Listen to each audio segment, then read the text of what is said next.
Bienvenidos a un recorrido más de infierno.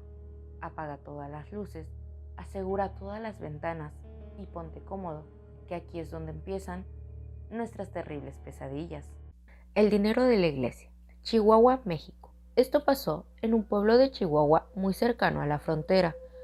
En aquellas épocas de la Revolución, un par de bravucones y ladrones de ocasión se la vivían recorriendo los pueblos de la frontera, asaltando a cualquier persona desafortunada que se encontraba en su camino. Antonio y Epifanio así vivían, robando y huyendo de un pueblo a otro. Un día, de camino cercano a Ojinaga, Chihuahua, estos rufianes cabalgaban y planeaban su recorrido al llegar a Ojinaga y luego cruzar la frontera, algún robo en el otro lado y regresar. A lo lejos vieron polvadera, señal de que venía algún jinete, y como era su costumbre, planeaban asaltarlo, así que Antonio siguió en el camino y Epifanio se escondió tras unas rocas y matorrales que había cerca. Antonio vio que solo era un jinete, así que sería fácil. Así como eran ellos, sin remordimiento, mataban a cualquiera y seguían su camino. El jinete llegó hasta donde estaba Antonio y éste lo saludó. Era un jinete algo grande de edad, se notaba a la vista, llevaba un zarape que lo cubría todo. Antonio le preguntó si faltaba mucho para llegar a Ojinaga, y el jinete le contestó que no, a lo mucho unas 3 horas a caballo, y a una señal de Antonio, como lo hacían regularmente, se escuchó un disparo y el jinete cayó. Los dos ladrones, al momento de que el jinete caía, un escalofrío recorrió su cuerpo, pero nadie dijo nada. Al empezar a revisar al jinete, se llevaron una sorpresa. Al quitar el zarape que lo cubría, vieron una vestimenta de sacerdote. Se vieron y Epifanio dijo: «Ahora sí nos condenamos». Soltó una carcajada y siguió quitándole sus pertenencias. Antonio tuvo un momento de miedo, pero continuó con el robo. Terminaron su fechoría y subieron el cuerpo al caballo que traía, y le dieron un golpe al caballo, y éste salió corriendo. Cuando abrieron una alforja de cuero, vieron que el sacerdote llevaba una fuerte cantidad de monedas de oro y plata, las cuales eran destinadas para comprar una campana para la iglesia del pueblo de Ojinaga. Los ladrones emprendieron la huida, y en el camino empezaron a ver a qué pueblo se irían. Reían al ver que era mucho dinero y pasarían un buen rato disfrutando cualquier lujo que quisieran. Tomaron un camino diferente del de Ojinaga.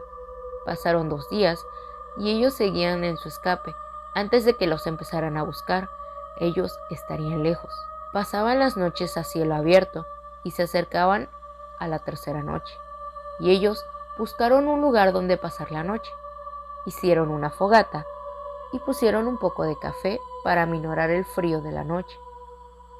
Ya empezaban a dormitar cuando se escuchó un caballo a lo lejos, y esto los puso alerta.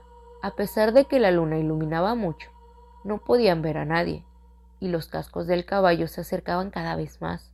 Esto los ponía nerviosos, y se preguntaban en voz baja si veían algo uno al otro, cuando de repente un jinete a sus espaldas les dijo: «He venido por el dinero que me robaron, y le pertenece a la iglesia de Ojinaga». Al escuchar esto, los 2 ladrones voltearon y empezaron a disparar sus revólveres, y el jinete no se movía. Los 2 ladrones se desmayaron. Al pasar varias horas, recuperaron el sentido. Epifanio movió a Antonio hasta despertarlo, y Antonio se despertó.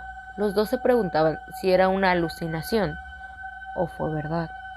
Vieron que habían descargado sus armas, y también vieron que alguien se sirvió un café y dejó la taza a un lado de la fogata, y había un mensaje escrito sobre la tierra diciéndoles que tenían 2 días para entregar este dinero a la iglesia. Ellos se miraron y dijeron que tenían que entregar lo más pronto posible.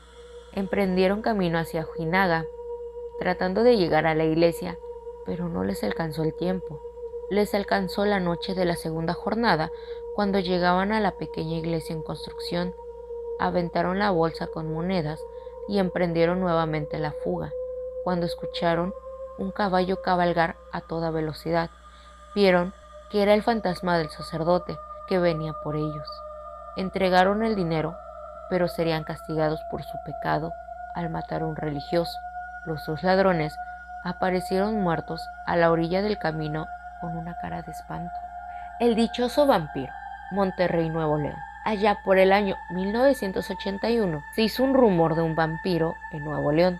No sé si lo recuerdan, pero fue un hombre que hallaron tirado y muerto desangrado con orificios en el cuello, tal como las pelis del santo. Un servidor estaba en cuarto de primaria y era muy inquieto, y ya desde chamaco me gustaba todo lo relacionado con el terror, como hasta la fecha, y me juntaba con otros loquitos amigos míos que creíamos en eso y en lo sobrenatural. En aquellos años, las películas del santo y de vampiros, lobos y monstruos eran lo nuestro, y el pan de cada día contar aventuras y sucesos paranormales. Y no faltaba el miedoso que se separaba de nosotros por aniñado. Pues un día llega un chavillo más grande que nosotros y nos dice: hey chavos, allá en la casa donde vivía Monse está sola, y allá afuera por las escaleras hay sangre y se escucha el llanto de un niño. Eso era un trabajo especial para nosotros y nos llenamos de valor y llevamos cada quien nuestras armas, por ejemplo, estacas de madera, agua bendita, cristos de madera, ajos y una carabina de perdigones. Fuimos hasta ese lugar, ahí por la calle de Carlos Salazar en Monterrey, y en efecto había sangre afuera, mas no se escuchaba ningún grito de niños. Ese muchacho que nos fue a avisar solo quiso burlarse de nosotros y nos dijo así: ja, pendejos, hasta creen y vienen de creídotes. Y no acabó de decir la palabra cuando uno de mis amigos, Raúl, el pulpo, que le faltaba su brazo derecho, quien traía su carabina de perdigones, gritó: ¡No va! ¡Miren el vampiro! Al mirar hacia arriba del segundo piso estaba un hombre en esa ventana, y era viejo, flaco y de tez muy blanca, como el de la foto de la publi. Y así, sin decir agua va, empezamos a pedrear, y a Raúl a disparar con una sola mano, pero tenía puntería, y otros aventaron agua bendita a esa persona, fantasma o desaparecido. El muchacho que nos dio aviso entró en shock y no volvió a hablar jamás. Ese día nos cayó el chahuistle porque llegó una unidad de patrulla granadera y obvio quebramos el vidrio, y al ver el líquido, que no era más que colorante producto de aquella broma que nos quiso jugar ese chamaco, subieron a verificar lo que nosotros le dijimos, asustados, y no había nadie. Estaba todo lleno de llaves y cerrado, solo estaba la ventana, de la cual rompimos el cristal, y total, al no haber quejoso, nos dejaron ir. Pero lo terrorífico es que después de un tiempo me tocó la suerte de ver a Montserrat, la niña que ahí vivía, y le comenté, lo cual ella me comentó que se cambiaron de ahí porque había fallecido su abuelito, que había sido un hombre muy malo y de mala entraña el viejo ese. Y el susto no fue ese, sino que cuando me muestra la foto del abuelo, era el mismo que apedreamos. Ya tenía un año de muerto cuando Monse se cambió, y un año después cuando hicimos eso, o sea, 3 años, y se aparecía ahí. Jamás volvimos a pasar por ese domicilio, ni les contamos a nuestros padres, porque la verdad iba a ser una madriza segura. Lo que sí es que no era un vampiro, posiblemente era el fantasma del abuelito de Monse. Aquí finaliza nuestro recorrido por Inferno. No olvides suscribirte al canal, dar like y compartir.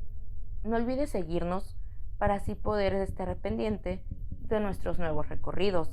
No dudes en mandar tus experiencias a nosotros, pues queremos que Inferno vaya creciendo. Nos vemos en el siguiente recorrido de Inferno. Que una luz encuentres en tu camino.